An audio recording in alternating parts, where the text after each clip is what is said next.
Song of my self. Song of my self का कवि volt Whitman है। Volt Whitman जिनका जन्म 1819 ईस्वी में और 1892 में इनकी मृत्यु हुई। द पीपुल्स पोएट, पीपुल लोक कवि, इज परहैप्स शायद the most individualist literary figure. इन्हें शायद व्यक्तिगत लिटरेरी फिगर के नाम भी कहते हैं। डैट अमेरिका है जीवर प्रोड्यूस्ड, जिसे अमेरिका ने उत्पाद या जन्म दिया था।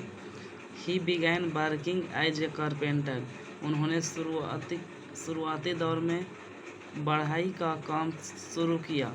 बिफोर हीज 12th बर्थडे, अपने 12वें जन्मदिन के पहले उन्होंने कारपेंटर का कार्य शुरू किया। तो क्वेश्चन ये भी बन सकता है कि 12th बर्थडे के पहले वाल्ट व्हिटमैन ने कौन सा काम को शुरू किया था? तो carpenter. He also worked as a printer, वह छपाई के लिए भी काम किए, टीचर शिक्षक के लिए भी, और एडिटर संपादन के लिए भी। And was a volunteer nurse, और वॉलंटियर नर्स स्वयं जो बिना पैसे लिए हुए सेवा करता है। ड्यूरिंग द सिविल वॉर, सैन्य युद्ध के दौरान वाल्ट व्हिटमैन ने वॉलंटियर नर्स के रूप में कार्य किया था। Walt Whitman poetry, Walt Whitman की जो कविता है all of which is collected, मैंने संग्रह जो सभी लिप्स ऑफ ग्रास नामक में संग्रहित है। Is known for his it free rhythm, उनके कविता को बिना तुकबंदी के नाम से भी जाना जाता है। लैक ऑफ राइम की अभाव होता है। Whitman first published it at his on expense in 1855।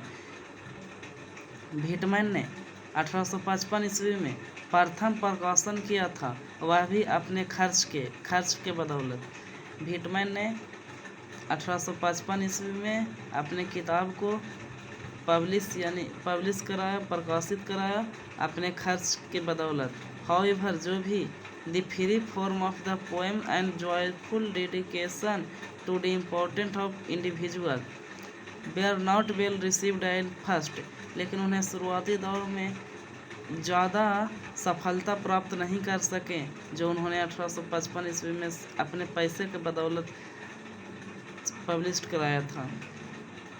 In fact, वास्तव में his collection of poems cost Whitman his job, उनके कलेक्शन ऑफ पोएम कविता का जो संग्रह था उसका कॉस्ट इतना हुआ कि व्हिटमैन ने अपने जॉब को छोड़ दिया। As it was taken to options, और उन्हें इतना गंदा और भद्दा, क्योंकि वह राइम के कमी थे उनके पोएम में, इसीलिए उनका कोई भी नहीं पढ़ना चाहता था।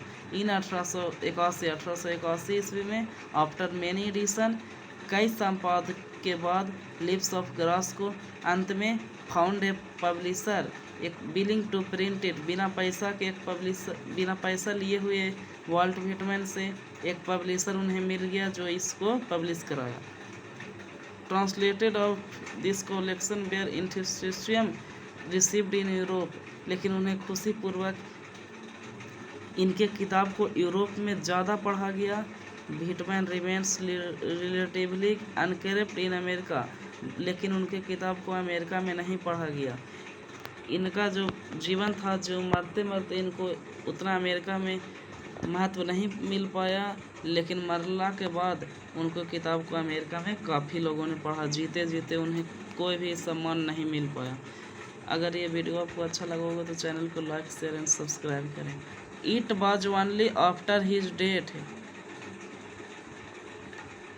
ही could been appreciation in America, जब उनकी मृत्यु हो गए तो उन्हें अमेरिका में भी उनको काफ़ी उत्साह और उमंग से उनके किताबों को पढ़ने लगे।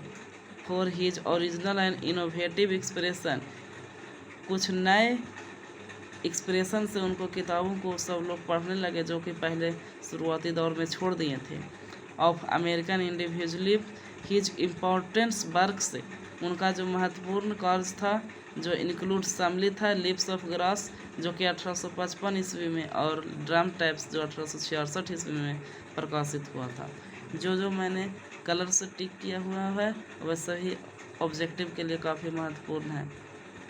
अगर आपको पूरा वीडियो चाहिए तो चैनल को लाइक शेयर एंड सब्सक्राइब ज़रूर करें। मेरी ये खासियत है कि मैं एक बार में सिर्फ लेखक परिचय ही कराता हूँ ताकि बच्चे को काफ़ी आसानी से याद हो जाए और बोरिंग महसूस ना हो।